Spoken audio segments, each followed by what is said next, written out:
So now we're going to cover a bit more information about manual roasting and how the profiles look and what does what during that roasting process. So here we're going to go into a previous profile that we've done in our history, and it's going to bring up all of the information for that curve. Now when we're roasting manually, like this one was, we have control of all of these parameters here on the bottom. We also get shown all of the information up here in the top half of this graph. So, firstly, we have our hot air. This is a setting from 0 to 10 and controls how much the air coming into the drum is being heated. After this, our halogen, our radiation energy. This is again a setting from 0 to 10, and this is going to be controlling how strong those halogen lamps are, providing our radiation energy. The drum heater. This is the heating of the tower drum, providing essentially more or less conductive energy. And this is setting from 1 to 10, remembering that you can't leave it for a very high setting for too long, otherwise it'll damage the equipment.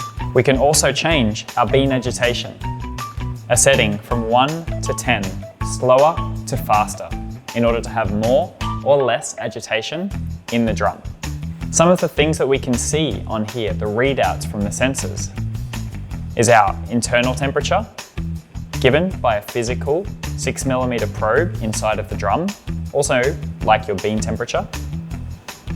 We have our bean surface, which is this really cool feature of the X model of the S7 series, which gives you that IR, infrared, real-time display of the temperature inside of the drum. We call it bean surface. Across here, we have drum surface, another physical probe, which is going to give you the temperature of the drum. We have our hot air temperature, which is the inlet temperature of the hot air coming into the system.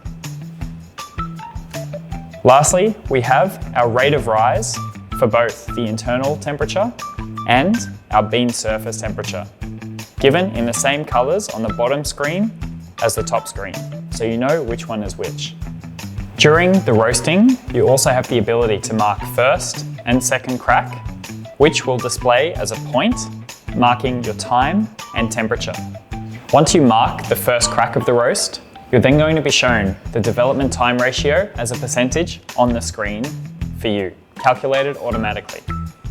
These are all of the features from the manual side of roasting. Next, we're going to cover the program roasting.